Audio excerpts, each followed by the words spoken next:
We've heard a lot of, over the last couple of days in this room and outside, about the importance of traceability and authenticity of medicines and medical devices, and medicines in particular. And one of the scary things for those of us that have children that are either teenagers or even in their 20s who are used to buying things from pharmacies, and Claire touched on this morning as well. What's out there is really scary. And the latest things, the GLP-1s, which is the weight loss drugs, is even more scary when things are, say, expensive and difficult, and somebody comes along as you can buy it from me for less. We're going to talk a little bit about that. I'm going to introduce first Oksana to come to the stage. Oksana is an associate professor at the UCL School of Pharmacy's Research Department, and she's founder of the Fight the Fakes Alliance. If you have, if you're feeling tired, if you're feeling, oh, you know what, I really need to have some inspiration, any of your social media feeds, #FightTheFakes, will scare the living daylights out of you. Talking about substandard and falsified medicines, Oksana is a pharmacist. We've had a few of those on the stage yesterday. I'm sure I wasn't the only one to be surprised that Ming Tang is a pharmacist too. She's also a board trustee of the Commonwealth Pharmacists Association. Oksana, please come to the stage. Thank you for that wonderful introduction. Little point of clarity. So my founding is at UCL Fight the Fakes, but the Fight the Fakes Wider Alliance as an initiative run by the IFPMA. So today we're going to be looking at sort of the global picture as well as the human consequences associated with it. So on one hand, we do have more increased access to medicines ever before. Having online pharmacies, online medicines, online healthcare does expand reach, but it also does increase the risk of falsification significantly. And we are behind the organized criminal groups that have the edge in terms of reaching, in particular, young people. So let's start with the definitions. Prior to 2017, there was a bit of a mouthful. SSFFC, substandard, spurious, falsely labeled, falsified, counterfeit medications. World Health Assembly had a really hard time trying to even agree about what they were talking about, and it was quite politically charged. That has since been condensed, and the WHO, as well as my academic colleagues, avoid using the word counterfeit, although that is still widely used amongst pharma industry colleagues. The rationale there has been widely around it being viewed as a trademark infringement more than a public health issue. The key differentiation point, however, is the criminal intent. So with falsified medical products, often there is no legitimate manufacturer associated with it. Therefore, when you're doing a criminal investigation, it can be very difficult to find where these suppliers are even coming from. Whereas with substandard, it can be anywhere along the supply chain, from contamination at point of manufacture or being transported in inappropriate conditions, not being in cold chain, et cetera, et cetera. So different issue, but the academic research, this is, again, an underfunded area, is very difficult to unpick the two. So you will see it being categorized together, substandard and falsified medicines on the whole. WHO estimates that 1 in 10 medicines are either substandard, so of such poor quality that it doesn't have the intended effect, and in the end that causes same patient harm, or falsified, so completely fraudulent. That's 1 in 10 times that we gamble with human life. And this is a human rights issue at its heart, because we do also see, previous presentation we were talking about health inequalities. If we look at global health inequalities, this 1 in 10 statistics is for low and middle income countries. And it's an average. So some countries will have much, much higher rates and others will have lower. But the African continent has over half of all substandard falsified medical products, which deems it sometimes as the dumping ground for substandard and falsified medicines. It's also a very lucrative business, sometimes referred to as the perfect crime, because again, there is more money to be made in falsified prescription medication than illicit street drugs.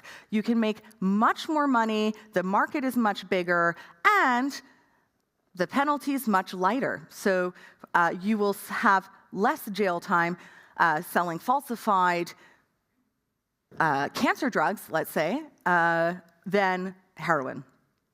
Okay, and the receiver at the end of that is very different. And so we should be looking at ensuring that we have much more harmonized and much more, the criminal penalties carry some weight. We need some teeth in our legislation. So again, the estimated size of the global falsified market worth is about between 200 to 432 billion. And this is why organized criminal groups have pivoted towards, during the pandemic, anything to do with COVID-19, from PPE, diagnostics, vaccines, everything, to now what is in short supply. We've already heard about it from our MHRA colleagues, the GLP-1 agonists or the weight loss injections. So wherever there is a demand, this is where the most money is often to be made, and this is where we need to be looking for those actors.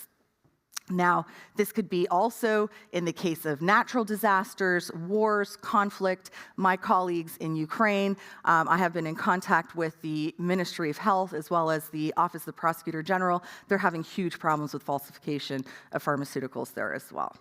The perception is sometimes that this is only for the lifestyle type drugs. So, those people that want to avoid telling their partners about getting Viagra, so they go to some dodgy website to get it. But in reality, if we look at the statistics coming out of studies from UC San Diego, over half are actually linked to life-saving medication treatments. And there have been some, in terms of the deaths and the scale, difficult to find. Often again, you need lots of resources to do these types of investigations, and what ends up triggering it is mass poisoning. So when you see many people affected, that's when people kick into action and think, what could have caused this? And we had, from the 2019 onwards, a series of cases all linked to 3 manufacturers in India where they had diethylene glycol in pediatric syrup. So DEG is an industrial solvent. It's often used in brake fluid, antifreeze, and it ended up in these children's syrup. And you think about what pediatric syrups are for. Often it's things like fever, cough, maybe teething. So they're self-limiting, not life-threatening conditions. And in all of these instances across the Gambia, Iraq, Uzbekistan, Indonesia, we go all around the world and we see cases of children who all very shortly after taking the product ended up developing acute kidney injury and passed away. Children under the age of 5. Really tragic stories, and those families and their parents still have not had recourse for justice in these cases.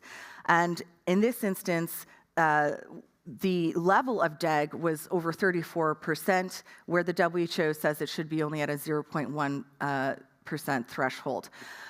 So in these cases, there can be fraudulent excipients. It's not only active pharmaceutical ingredients. You have all sorts of things that can be falsified, and then fraudulent paperwork to say that it's been checked for quality when it hasn't.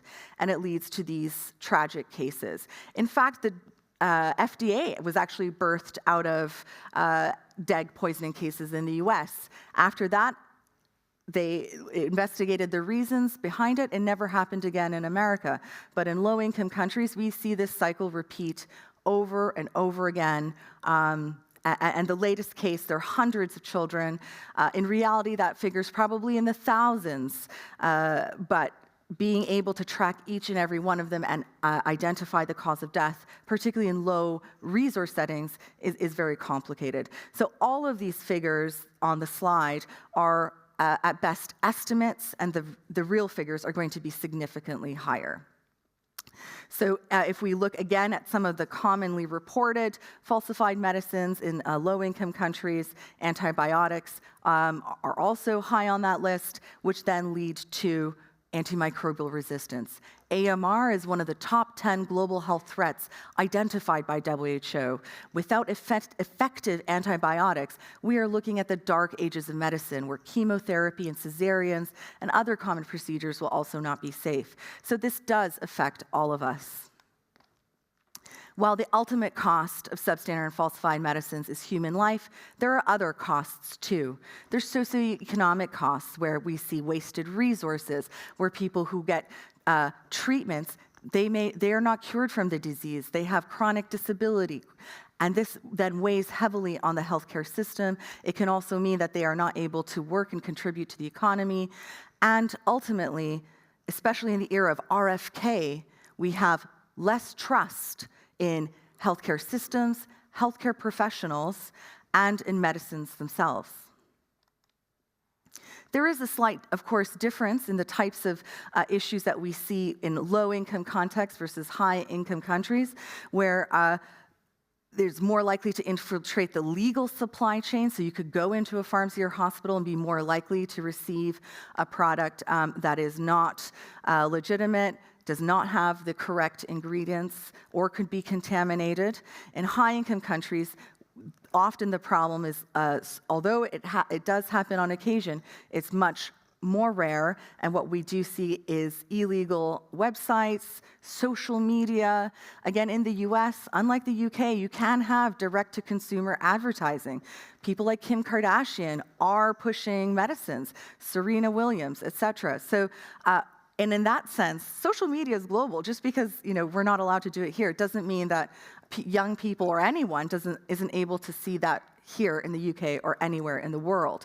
This then drives the demand for particular products, and people, I would say, in general, are less aware of what items may need a prescription and what items do not. And we need to do more, particularly as a pharmacist, to educate the public to understand the risks that they take when they go online.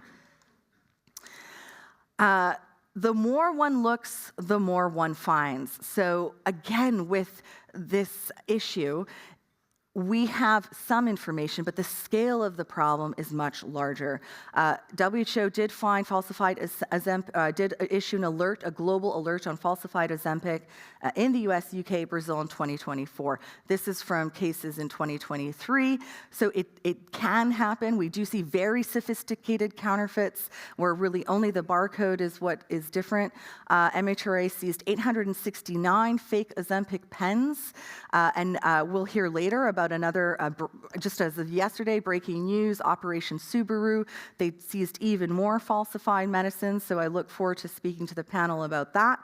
And as I mentioned, the public perception around particular medicines, I say GLP-1s in particular, they've been so hyped in the media, and there's so much celebrity endorsement that it no longer feels like a regulated medicine and more like a lifestyle product. People are more willing to go onto Snapchat and other platforms and try to access these medicines, even if it's not clinically appropriate for them.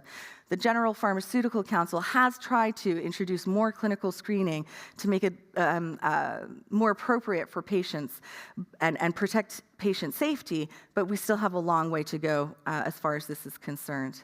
We have a huge boom in online pharmacies in general and distance selling pharmacies from 2016, a 301% increase in growth. This means that more people are getting accustomed to accessing medicines online as brick-and-mortar pharmacies close, and those are some of the trends that we are seeing. We need to be better at helping people to identify what is a legitimate online pharmacy and what is an illegal one. I'm Canadian, I'm a pharmacist, stick me in a white coat with a Canadian flag and say cheap drugs from Canada, we're nice people, and there is that trust that people don't know how to verify. Even if you get pharmacists, many of my colleagues also wouldn't be able to immediately identify which one is falsified or not. They have hotlines, they have fake reviews, they have very sophisticated falsified websites, and so we are not on top of those trends. Now, quick quiz for everyone in the audience. Which one, A or B, hands up for A if you think A is fake? I can kind of see people in the lights, okay? How many people think B is fake? Okay, so we've got like a split room. In the end, for all of you that voted for A, you're correct. But the point of this exercise is to show that even in a group of professionals that work in this space, and we do see a clearly different type of pen, B is the legitimate one, A is the falsified one, but in some cases, you'll have two that look identical. And there'll be no way to tell just by looking at it whether it's falsified or not. And that was the case of a woman who ordered it on social media from Facebook Marketplace, and inside the pen was insulin. And she was rushed to hospital, hypoglycemic attack, collapsed in front of her children. She had previously had it prescribed, lost the weight, gained some back, but not enough to be eligible, thought, I can get this online, grabbed it, nearly lost her life in the pursuit of weight loss. So again, some stats from the National Association Boards of Pharmacy, 96% of illegal online pharmacies did not even require prescription. So in that instance, people are going online, able to access prescription-only medicines without prescriptions. And in the UK, 44% of young people between ages 18 to 30 have bought medicines online. And so I was very interested to hear in our earlier presentation about the use of AI, but we shouldn't be naive. The counterfeiters will also be using AI, and they will get that one step ahead as well.